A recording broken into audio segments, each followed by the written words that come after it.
인생을 살아가며 만나게 되는 어려움들이 있습니다. 신앙생활을 하면 어려움이 없을 것 같은데, 그리고 믿음이 좋으면 고난을 당하지 않을 것 같은데 그거랑 상관없는 어려움들이 있습니다. 예수 잘 믿는 주님을 따랐던 이 제자들도 오늘 본문을 보니까 풍랑을 만났습니다. 믿음의 조상이라고 했던 아브라함 어떻습니까? 하나님께서 정말 사랑하는 사람이었지만 흉년을 만나게 되죠. 이삭도 야곱도 어려움을 당합니다. 그리고 요셉 애굽에 팔려갈 뿐만 아니라 억울한 일도 당하죠. 다윗에게도 어려움이 있었습니다. 그리고 또한 여기 모인 모든 분들에게도 어려움이 있을 것입니다.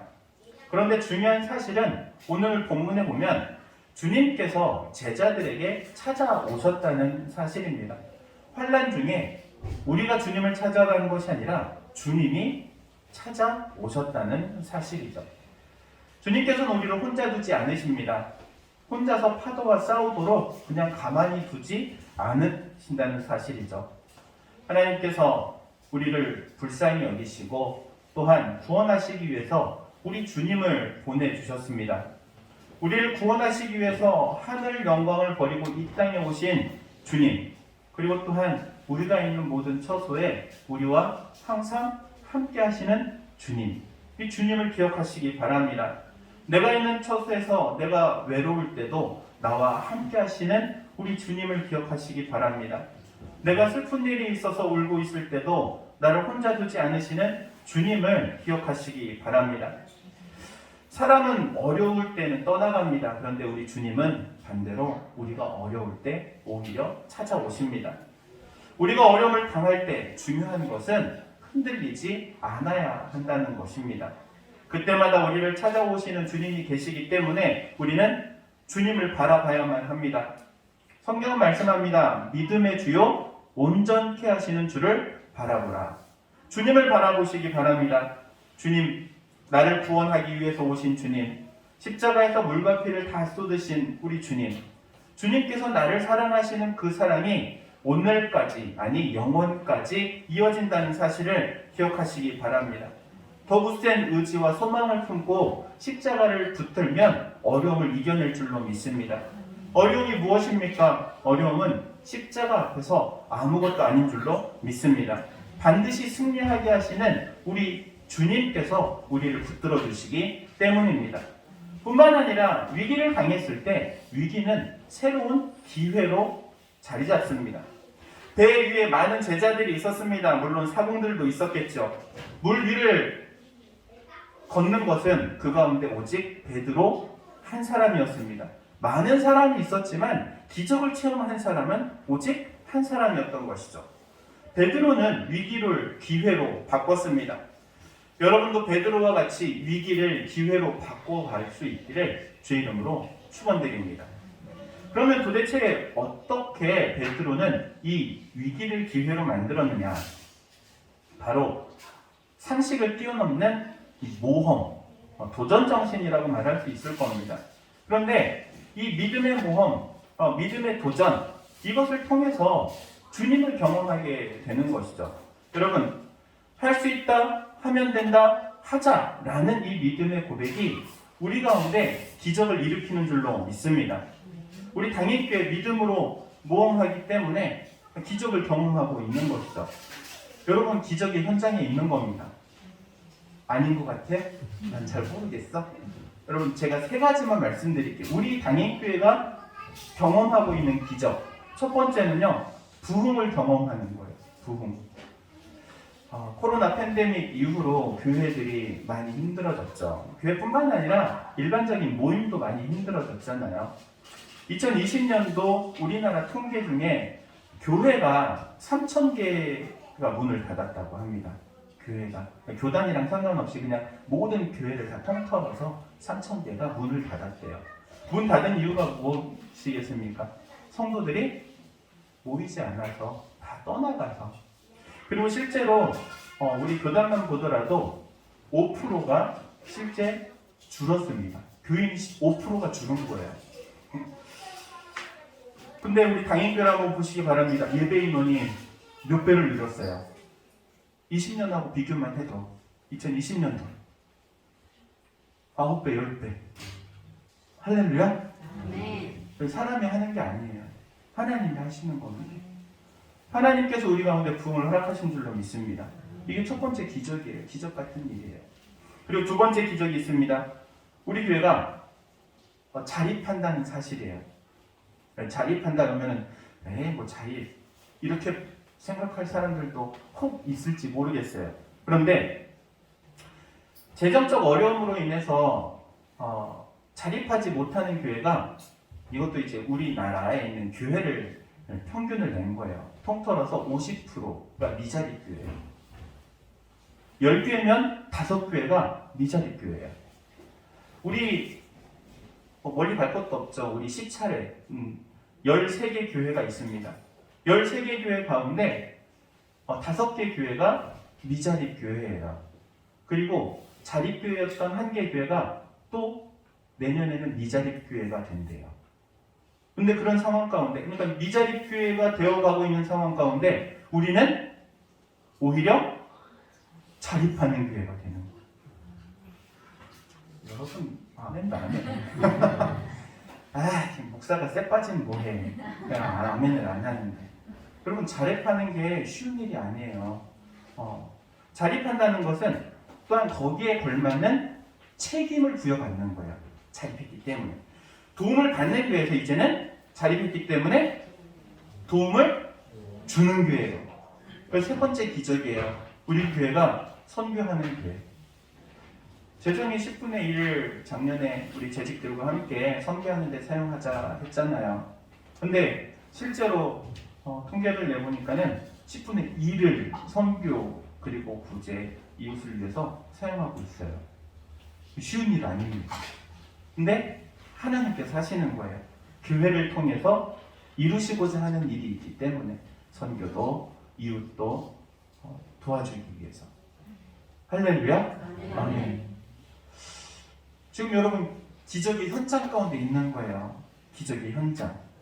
사람이 믿음의 눈으로 보면요 기적이에요. 그리고 하나님의 응답이에요. 하나님의 은혜예요. 그런데 믿음을 싹 치우면은 그냥 우연이에요. 모든 것이.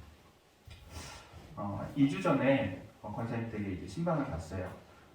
신방 가서 이제 얘기하는 가운데 비나 좀 왔으면 좋겠다. 비나 좀 왔으면 좋겠다 그러더라고요. 반일 하는데 거의 대부분의 일이 물 주는 게 다예요. 하루 종일 물 줘야 되는 일인 거예요. 그럼 그때 이제 기도하기를 하나님 하늘 좀 여시고 비 좀 주세요. 그렇게 기도했어요. 지난 주 중에 비가 오더라고. 일기예보에 없는 비가 왔어요. 2번이나. 저는 그거 하나님 응답이라고 봐요. 믿음으로 보면은 하나님의 응답인 거예요. 그런데 믿음이 탁 지워지면은 그냥 우연이 된 거지. 여러분 믿음의 눈으로 바라보시기 바랍니다. 구태의연이라는 말이 있습니다. 구태의연이라는 말 사전에 찾아보니까 이렇게 설명합니다. 시간은 흘러가는데 전혀 발전도 없고 변화도 없는 모습을 가리켜 표현하는 말. 시간이 흘러가는데 발전도 없고 변화도 없는 모습을 구태의연이라고 말한대요. 여러분 신앙은 구태의연하면 안 돼요. 옛날 그대로 있으면 안 돼요. 앞으로 계속 발전해야 돼요. 변화돼야 돼요. 발전하고 변화하려면요 도전해야 돼요. 내가 안 했던 거를 해보는 거예요. 내가 그동안 하지 않았던 것을 한번 덤벼보는 거예요. 여러분 아무것도 하지 않으면 아무것도 안 되는 거예요. 내가 도전하면 도전한 거에 대한 반드시 하나님의 인도하심이 있을 줄로 믿습니다. 베드로는요 믿음의 도전을 하는데 말씀의 도전을 받아 말씀에 도전해요. 무슨 말이냐면 우리가 믿음의 도전을 할 때에는요 항상 말씀을 붙들어야 한다는 거예요. 뭐를 붙든다고요? 말씀. 그냥 믿음으로 아무거나 하는 게 아니에요. 나 로또 1등이 될 거야! 오늘 저녁에 가가지고 로또 사야지! 이런다고 로또 1등 되는 게 아니라는 거예요. 나는 될 거야, 나는 될 거야. 이거 아니에요. 하나님께서 말씀하시는 그 말씀을 붙들고 믿음으로 나가는 거지 그냥 내가 스스로 이거 될 거야 해서 되는 게 아니라는 사실이죠. 오늘 본문에 보니까는 베드로를 향하여서 주님께서 말씀하시잖아요. 뭐라고 말씀하세요? 오라 하시니 베드로가 구해요. 저 바다 위를 걸어갈 수 있게 저 좀 불러주세요. 그러니까 예수님께서 그래 와라 그러니까는 그제서야 이제 배에서 발 한 걸음을 떼서 바다를 향해 나가는 거예요. 물 위를 걸어오라는 이 말씀에 믿음으로 도전하는 거예요. 빠질까요? 안 빠질까요? 여러분, 빠져요? 안 빠져요? 상식으로는 빠지는 게 맞잖아요. 그런데 안 빠져요. 왜? 주님께서 말씀하셨기 때문에 그래요. 주님께서 말씀하셨기 때문에. 1924년 파리 올림픽 대회 때 있었던 일이에요. 에릭 리델이라는 사람이 있었습니다. 영국 출신이고 100m 달리기 선수입니다. 금메달리스트예요. 이 사람이 나가면 금메달 따는 게 거의 확실시 될 정도로 아주 유능했고 세계 신기록 보유자이기도 했던 사람이에요. 올림픽 일정이 딱 나왔는데 경기 치러야 하는 그 경기가 주일날이었던 거예요. 100m 달리기를 하는 그 시합 날짜가 주일날. 이 사람이 근데 기독교인인 거예요. 독실한 기독교인. 예수를 믿는데 도대체 이 주일을 범할 수가 없어서 나는 이 경기를 포기하겠습니다. 그래요. 경기를 안 나가게 되죠. 그랬더니 여론이 들끓습니다. 영국 국민들이 어떤 사람들이에요? 기독교인이잖아요. 그들은 태생부터 기독교인이었단 말이에요. 근데 그들이 불평불만을 토로합니다. 그리고 이 에릭 리델이라는 사람에 대해서 비난하기 시작해요. 국가를 위해서 헌신해야지. 그 예배드리는 게 밥 먹여주냐고 엄청난 비난을 받았다고 해요. 그런데 이 에릭 리델이 자신의 주 종목이 100m인데 이것을 400m로 좀 변경해달라고 요청을 해요. 그리고 400m를 달리기를 준비를 하게 됩니다. 100m 달리기하고 400m 달리기하고는 전혀 다르죠. 100m는 순간적으로 온 힘을 다해가지고 달린다면 이 400m는 완급 조절을 해야 돼요. 어느 정도. 그냥 막 달려서는 지쳐서 못 달려요. 200m 달리면 못 달려요. 지쳐서.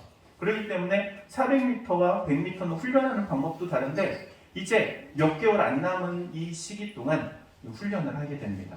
400m를 준비를 하면서.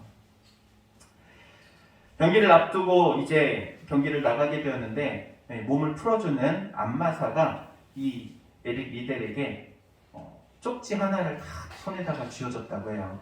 근데 그 쪽지에 뭐라고 써 있었냐면 사무엘상 2장 30절 말씀에 나를 존중히 여기는 자를 내가 존중히 여기겠노라 라는 말씀을 한 구절을 써가지고 쪽지를 딱 쥐어줬다고 해요.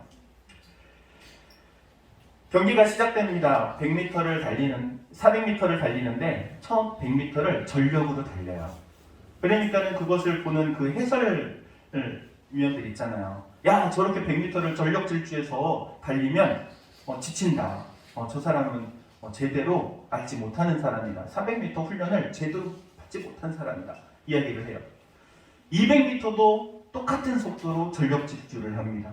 그러니까는 또 마찬가지로 야, 아직 200m나 남았는데 저걸 어떻게 뛰려고. 놀랍게도 300m, 400m를 달리는 동안 전력 질주를 쉬지 않고 달렸다고 해요. 그리고 그 해에 400m 세계 신기록이 나와요. 할렐루야. 여러분이 금메달 딴 게 아니니까는 아멘이라고 안 하지. 100m 선수가 400m 종목에서 금메달을 따게 된 거예요. 그것도 세계 신기록을 내면서. 이게 영화로 만들어졌죠. 불의 전차라는 영화예요. 한 번쯤은 보셨을 겁니다. 우리 어르신들은. 음악도 배경음악 한번 딱 틀으면 아마 아실 거예요. 다 익히 아는 음악, 익히 아는 영화. 주님 말씀에 도전하면 주님께서 책임지십니다. 그러니까 주님 말씀을 붙들고 도전하면 주님께서 책임지세요. 주님 말씀을 붙드시기 바랍니다. 여러분, 사람은요 자기 한 말에 책임을 잘 안 져요. 내가 방금 말했던 것도 분리하면 뒤집어 버려요. 번복해 버려요. 혹은 나 그런 말 한 적 없어 이래요. 그런데 우리 하나님은, 우리 주님은 말씀하신 데를 그대로 지켜 행하시는 하나님이세요. 민수기 23장 19절 말씀에 이렇게 말씀하십니다. 하나님은 사람이 아니시니 거짓말을 하지 않으시고 인생이 아니시니 후회가 없으시도다. 어찌 그 말씀하신 바를 행하지 않으시며 하신 말씀을 실행하지 않으시랴. 이렇게 말씀하십니다. 여러분, 하나님의 말씀을 붙들어야 할 이유가 바로 여기에 있습니다. 하나님께서 행하시기 때문에. 90세의 할머니 사라, 이삭을 낳게 되죠. 겁쟁이라고 말했던 이 기드온, 이스라엘을 구원하는 용사로 세움을 얻습니다. 못난이 막내, 칠삭둥이라고 별명이 붙었던 다윗, 이스라엘의 가장 강력한 왕이 되죠. 여러분, 이 모든 사실들은 믿음의 사람들이 하나님의 말씀을 붙들었을 때 그들이 경험했던 기적들인 거예요. 오늘 본문에 보니까는 이 베드로 기적을 경험하죠. 무리를 걸어가요. 근데 무리를 걸어가고 그냥 끝까지 다 걸어가면 좋았을 텐데 옆에를 보니까는 어때요? 파도가 치는 거야. 파도가 그냥 큰 파도가. 야, 저 파도가 나를 삼키지 않을까 두려워해요. 처음 발자국은 믿음의 발자국으로 도전을 해서 한 걸음을 뗐는데 걷다 보니까는 와, 이러다가 죽을지도 모르겠다 라는 두려움이 생긴 거예요. 그래서 30절 말씀에 이렇게 말씀합니다. 바람을 보고 무서워 빠져가는지라. 지금 물에 어떻게 되고 있는 거예요? 빠지고 있는 거예요. 빠졌다는 거예요. 우리가 예수를 믿을 때 평생 믿음이 좋으면 좋은데 그렇지 않죠. 오늘은 믿음이 좋았는데 오늘까지도 아니야. 예배드릴 때는 믿음이 좋았는데 집에 가는 도중에 믿음을 다 잃어버리는 경우도 있어요. 세상을 가까이 하고 세상을 사랑하는 것이 우리의 어떻게 보면 본능과도 같아요. 알려주지 않아도. 믿음은 내가 믿음을 가지려고 하고 되새기려고 하고 어떻게든 붙잡으려고 하고 어떻게든 살아가려고 해야 이 믿음이 발동되고 믿음이 우리를 움직이는데 잠시 잠깐 정신줄 놓으면은 그냥 세상 가운데 딱 붙어 있는 거예요. 그게 우리 인생이에요. 믿음이 아무리 좋은 것 같은데 그 좋은 믿음도 어느 순간 보이지 않는 거예요. 교회를 사랑하다가도 뒤로 가고 주의종을 믿는다고 하다가도 불평 불만이 가득한 게 우리 사람이에요. 사람. 연약해. 기적을 경험해. 바다를 걷는데 무서워서 바다에 빠지는 게 우리 인생이라는 거죠. 인간은 모두에게 약점이 있습니다. 결심하는데 결심한 대로 되지 않는 거예요. 결단하는데 결단한 대로 되지 않는 거예요. 근데 무슨 일이 있어도 주일 성수하겠다 결단하는데 안 되는 거예요. 새로운 일들이 생기는 거예요. 내가 무슨 일이 있어도 새벽 기도 해야겠다. 새벽을 깨워야겠다. 내가 무슨 일이 있어도 경건 생활을 해야겠다. 큐티를 해야겠다. 마음으로 결단은 하는데 결단대로 이루지 못하는 거예요. 왜? 우리가 약하기 때문에 그래요. 그 약한 우리를 주님께서 붙들어 주시는 거예요. 할렐루야. 예수님께서 옆에 지켜보고 계시다가 이 베드로를 붙들어 주는 거예요. 베드로가 한 것은 딱 하나죠. 주여 구원하옵소서. 주님 도와주세요. 주님 도와주세요라는 말 한마디에 옆에 계시는 예수님께서 붙들어 주시는 거예요. 신앙생활은요, 그래서 주님 바라보는 거예요. 베드로가 기적을 경험했던 것은 주님의 말씀을 들었기 때문에, 말씀대로 순종했기 때문에. 물에 빠져가는데 구원받은 것 또한 누구 때문에? 우리 예수님 때문에, 우리 주님 때문에. 주님은 우리를 도와주시는 분이십니다. 믿으시기 바랍니다. 여러분, 어떠한 어려운 일이 있든 주님을 부르세요. 그리고 주님을 바라보세요. 주님께 집중하세요. 사람은 도와줄 수 없어요. 근데 우리 주님은 도와주세요. 주님이 여러분의 힘이요, 능력이요, 도움인 줄로 믿습니다. 이 주님을 붙들고 나아갈 때 하나님께서 우리 가운데 놀라운 기적과 같은 일들로 채워주실 줄로 믿습니다. 베드로를 붙들어 주셨던 것처럼 우리를 붙들어 주시는 이 주님을 붙들고 믿음으로 승리하는 이 모든 성도님들 되시기를 주의 이름으로 축원드립니다. 기도하도록 하겠습니다. 사랑과 충만하신 하나님, 은혜를 구합니다.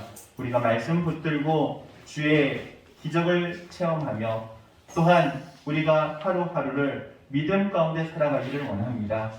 우리의 믿음이 떨어질 때도, 부족할 때도, 연약할 때도, 실족할 때도 있지만, 그러나 그러한 상황 가운데서 주님만이 우리의 도움이시오니 붙들어 주옵소서. 주님을 부르는 그 순간 주님께서 붙들어 세워주실 줄로 믿습니다. 우리가 세상 가운데 나가 넘어질 일들이 많지만 그 가운데 붙들어 주시는 줄로 믿습니다.